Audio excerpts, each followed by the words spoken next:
Harder, better, faster, stronger. My name is Parham Eftekhari. I'm the founder and chairman of the Institute for Critical Infrastructure Technology, ICIT. On behalf of our team and our co-chairs for today, MFGS Inc., I'm really thrilled to welcome you to the 2023 Spring Briefing.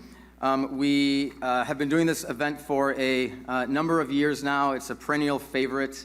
It's really humbling, frankly, to see all the folks here in this room. As you'll experience today, this is a bit of a different type of a program, like what you typically see in the DC space. You know, we don't have a bunch of sponsors. We don't have a lot of kind of the partner pavilion type thing. This really is an opportunity for executives and leaders in the public sector to come together, learn from some of our industry experts, and I think most importantly, build relationships that you can take back to your organizations and work together to move the ball forward. For those of you who may not be familiar with ICIT, we're a nonprofit, nonpartisan cybersecurity think tank. Our mission is quite simply to help improve the resiliency of our nation's critical infrastructure sectors. And we do that by convening forums of leaders to produce research, which we make freely available on icitech.org. Go check it out. And then we use that research to educate and socialize ideas. We are active on the Hill, commenting on legislation.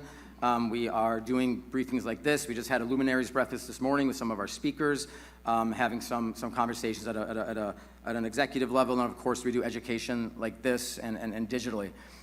If you're not a member of ours, please go to the website. We are nonprofits, so our memberships and partners like MFGS Inc. are how we do all of this and get to support our nation's leaders and all of you in the good work that you're doing. Speaking of our partners, I want to just recognize for a moment MFGS Inc., who's the co-chair of today's program. I personally am very grateful to this organization because for years they've essentially been the seed investor to all of my crazy ideas, one of them being ICIT. They were one of our founding members. We have done countless initiatives like this. We've briefed Congress. We've been on C-SPAN together. We've done numerous research projects and, of course, a lot of events from small to large like this. And what's really important for us as a nonprofit think tank is to find organizations that understand our mission and whose values align with ours. And for years now, I've found that working with this group, it's not simply the fact that they help underwrite and make all this possible for us, but the folks that they bring to the table actually care. They're mission-driven, mission-oriented. So the MFGS folks in the room, can you just quickly stand? I know there's a few of you here. All right, so thank you guys. Appreciate you. Definitely, guys, you know, throughout the course of the day, we'll be having folks from MFGS Inc. At your tables. They'll be facilitating a workshop later today, and we'll have some consulting kind of corners in the back room where you can continue the conversation. So today is all about mission dominance and how to be successful in modernization and cybersecurity efforts. The whole curriculum was built around a mission dominance model, which we'll be talking about later today. It is a widely adopted prescriptive framework based on open standards, really designed to help support decision-making in modernization and resiliency efforts. Now, I'm going to ask ICIT fellow David Wray to join me on stage for a few minutes to talk about the mission dominance model, but I was thinking about how to frame this, and I was doing some research online, and believe it or not, I came across an essay from a 2017 essay from Colonel Timothy Madden from the 149th Fighter Wing of the U.S. Air Force. Now, the 149th's vision on their website is uncompromised excellence and mission dominance. So if you'll humor me, I'm going to read a couple paragraphs, the short paragraphs, of what he wrote and said about mission dominance. So this is from Colonel Madden. As a Lone Star gunfighter, our vision for our wing is simple: uncompromised excellence and mission dominance. So what does that mean? To me, uncompromised excellence is doing the absolute best of your ability to do the job or task given with the resources available in the time allotted. It's not perfection. It is aggressively pursuing perfection as best you can. And it is a mindset we take on and weave into our DNA. It's woven into our warrior ethos that we demand of ourselves and expect of our fellow gunfighters. Now, mission dominance is a result of our uncompromised excellence. We achieve mission dominance because we do the absolute best. Mission dominance can be applied to any job in the Air Force: operations, maintenance, logistics, finance, communications. He didn't mention tech, but I'm sure he meant to, and on and on. And we achieve mission dominance When we achieve mission dominance, we win for America, and that's why we're here to begin with. And I think Colonel Madden's comments really encapsulate why we're here today and why what we're talking about matters. This is not just an event to hear from folks. What we're going to do today is hopefully empower you through knowledge and tools and relationships to go back and be more successful in uncompromised excellence as you deliver against your mission. So with that, please help me welcome David Wray. He's a public sector CTO for MFGS Inc. We've worked together for over a decade, and he'll talk about mission dominance model.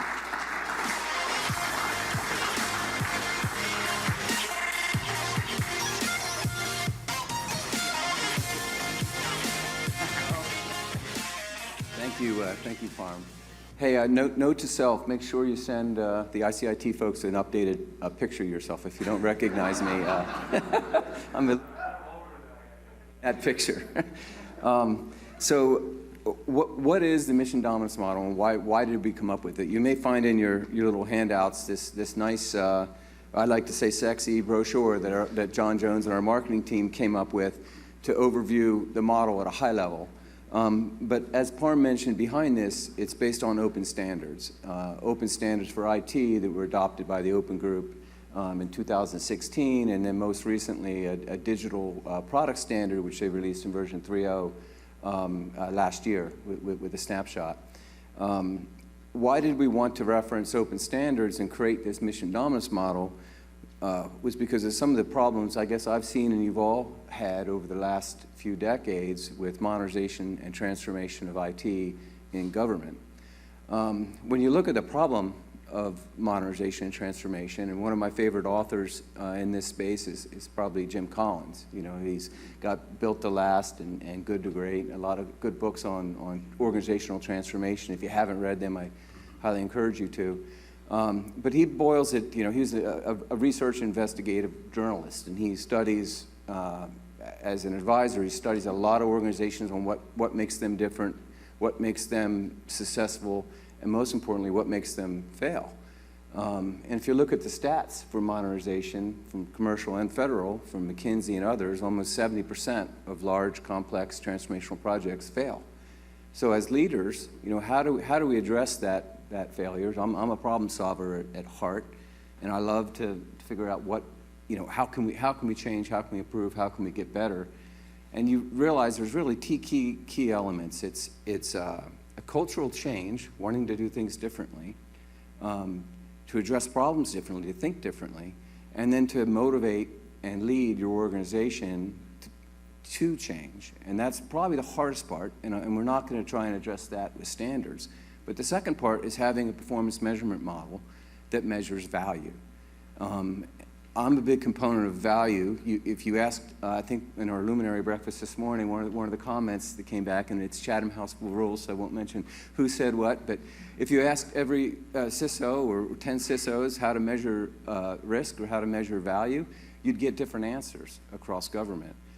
So what we're lacking in government is a way to have a prescriptive way to measure and improve over time. We have lots of rules with federal acquisition regulation, with earned value, cost, schedule, performance, but a lot of those need to be modernized to address how we function and run IT today. So what we did is we realized that if government would leverage some of these standards better and adopt them, it could shift cost of integration and interoperability back to product producers and vendors and integrators. Today, that's just simply not the case. There's a lot of discussion about interoperability from government to the vendor and the service community, but there's very little definition of standards, and without standards, you can't get interoperability. So it's establishing some of those standards would be extremely helpful across government in our acquisition process, as well as in our measurement process from a contractual perspective, and within IT ourselves, as we're trying to modernize and perform IT transformation, implement DevSecOps, build software factories, improve our data storage, and transform to cloud. We need measurements that are consistent across the organizations. Otherwise, each group, each program, each project, each mission will measure differently, and we'll never be able to quite achieve our end goal. So that was really the goal behind this nice, sexy brochure is that there is a standard, behind it. So how did the standard come about? Well, it came about a decade ago with one of our co-sponsors today, OpenText.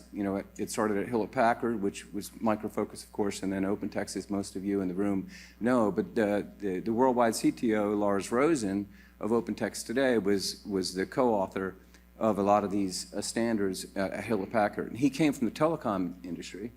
And as you know, telecom has good standards and a lot of good interoperability between devices.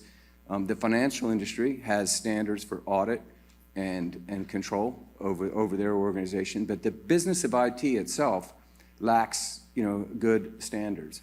So the model itself that was proposed and eventually adopted by the Open Group is based on IT functions. So it's process agnostic. It has 4 levels to it, and it defines a data model, the service model, and key performance indicators that can be adopted as a standard that are consistent across all IT projects. So if you're trying to deploy policy in your organization, or you're trying to improve maturity over time, it's a good model to follow. Now you may say, Dave, we got plenty of standards in government. We got FISMA, we got FATAR, we have all the NIST standards. But a lot of those standards tell us what to do. They don't necessarily tell us how, right? And we have some guidance with maturity models that tell us how, especially the one that was updated and released yesterday on, through CISO on Zero Trust and DoD.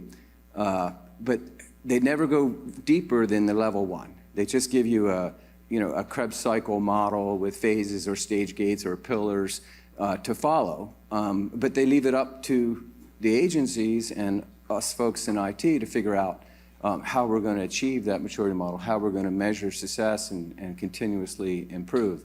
And so that, I think, is something we really wanted to address. So that is what is behind the mission dominance model. It's how to measure value across your IT segments. And the plan, build, deliver, run value streams were based on a lot of the value stream management that Michael Porter started back in the 80s and 90s. For manufacturing, and then worked its way in the financial industry, was leveraged for this IT standard and model that the mission dominance model is based upon.